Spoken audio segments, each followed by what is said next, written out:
बंधू भगिनींनो, आपले श्री रेणुकाई वैदिक ज्योतिष केंद्र व श्री विश्वकर्मा वास्तुशास्त्रमध्ये हार्दिक स्वागत आहे. बंधू भगिनींनो, आज आपण बघणार आहोत श्राद्ध पक्षामध्येच म्हणजे पितृपक्षामध्ये सर्व पितृ अमावस्येच्या दिवशी आपल्या पितृंच्या शांतीसाठी, आपल्या पितृंच्या संतुष्टीसाठी, त्यांचे आशीर्वाद आपल्या परिवाराला, आपल्या मुलाबाळांना लाभण्यासाठी आपण पंचबली विधी हा कसा करावा. पंचबली विधी करण्यासाठी कोणत्याही प्रकारच्या पुरोहिताची किंवा भटजीची आवश्यकता नसते.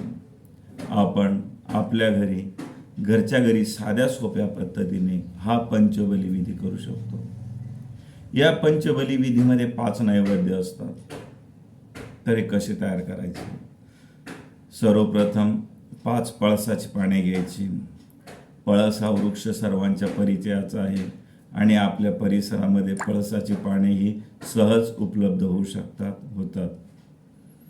तर ही 5 पळसाची पानं घेतल्यानंतर ती ज्या ठिकाणी आपल्याला श्राद्ध घालायचे आहे त्या ठिकाणी एका लाईनने एक असे 5 पळसाचे पानं वगैरे ठेवायचे. आणि या 5 पळसाच्या पानावरती लहान लहान आकाराच्या 5 चपात्या बनवायच्या आणि 5 चपात्या बनवल्या असतील तर त्या एका पानावर एक ठेवायची आणि त्या चपात्यांवरती परत एक उडीदच्या डाळाचा वडा ठेवायचा.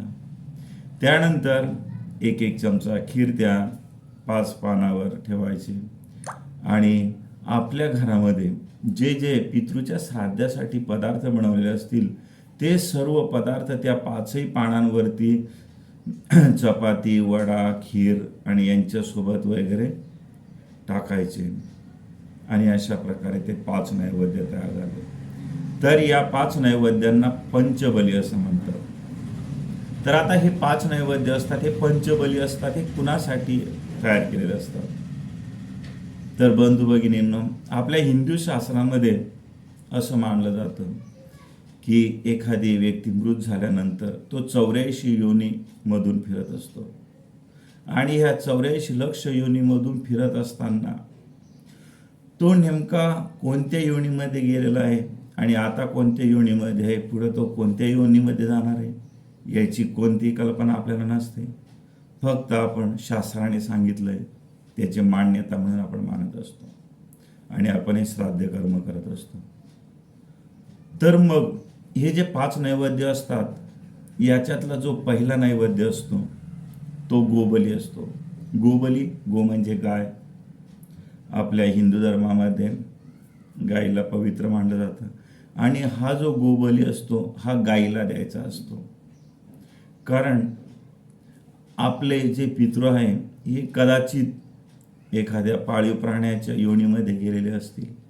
तर कोणत्याही पाळीव प्राण्याच्या योनीमध्ये जर आपले पितृ गेलेले असतील तर त्यांच्यासाठी हा गोबली नैवेद्य असतो. म्हणून आपल्या परिसरामध्ये किंवा आपल्या दारामध्ये गाय येत असते तर त्या गायीला तो नैवेद्य द्यायचा. नंतर दुसरा जो नैवेद्य असतो हा दुसरा नैवेद्य कुकुरबली असतो. कुकुर म्हणजे कुत्रा. समजा आपला जो पितृ आहे तो एखाद्या हिंस्र प्राण्याच्या योनीमध्ये गेलेला असेल तर त्याचं प्रतिनिधित्व म्हणून आपण हा जो श्वानबली म्हणजेच कुकुरबली असतो तो हा एखाद्या कुत्र्याला द्यायचा असतो.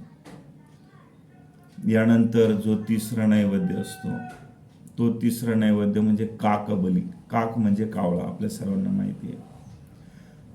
समजा आपला पितृ हा एखाद्या पक्ष्यांच्या योनीमध्ये गेला असेल तर पक्ष्यांच्या योनीमध्ये गेला म्हणून तो नैवेद्य आपण कावळ्याला द्यायचा. तर कावळा वगैरे कुठं असतो तर आपल्या छतावर वगैरे येत असतात म्हणून हा तिसरा नैवेद्य आपल्या घराच्या छतावर ठेवायचा आणि तो कावळ्याला प्राप्त झाला म्हणजेच सर्व पक्ष योनीला प्राप्त झाला असे आपण मानायचे. त्यानंतर जो चौथा नैवेद्य असतो त्याला देवबली म्हणतात.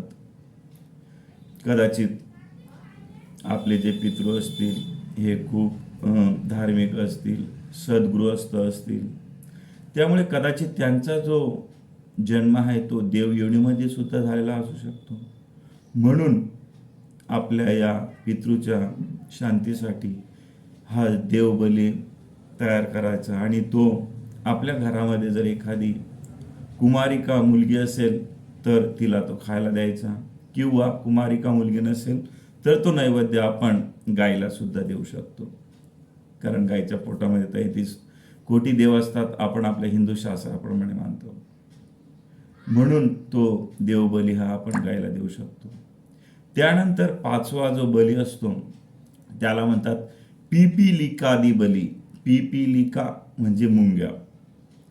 आपला जो पितृ आहे तो पितृ कदाचित एखाद्या जमिनीच्या आत राहणारे जे कीटक आहेत त्यांच्या योनीमध्ये गेलेला असेल, तर त्याच्यासाठी हा पिपीलिकादी बली म्हणजे मुंग्यांचा नैवेद्य वगैरे असतो. आणि हा 5वा नैवेद्य आपल्या घराच्या परिसरामध्ये जिथं समजा मुंग्यांचं वारूळ असेल किंवा कुठेतरी मुंग्यांची रांग असेल, आपल्याला ज्या ठिकाणी मुंग्या आढळतील त्या ठिकाणी हा 5वा नैवेद्य ठेवायचा. अशा प्रकारे बंधू भगिनींनो, हा पंचबली जो विधी आहे तो अगदी साधा सोपा आणि आपण घरच्या घरी करू शकतो आणि आपल्या पितृंना शांती मिळून त्यांचे आशीर्वाद आपल्या परिवाराला, आपल्या मुलाबाळांसाठी मिळवू शकतो. तर बंधू भगिनींनो, आपणास माझा हा व्हिडिओ आवडला असेल तर नक्कीच आपण त्याला सबस्क्राईब व लाईक करू शकता. आणि यानंतर आपल्याला आणखीन कोणती माहिती पाहिजे असेल तर आपण तसं कॉमेंट्समध्ये किंवा स्क्रीनवर दिलेल्या माझ्या व्हॉट्सअप नंबरवर मला वैयक्तिक मेसेज पाठवू शकता आणि आपल्याला जी माहिती आवश्यक आहे त्याचा व्हिडिओ बनवून मी आपणापर्यंत पोहोचवण्याचा प्रयत्न करेल. जय हरी बंधू भगिनींनो.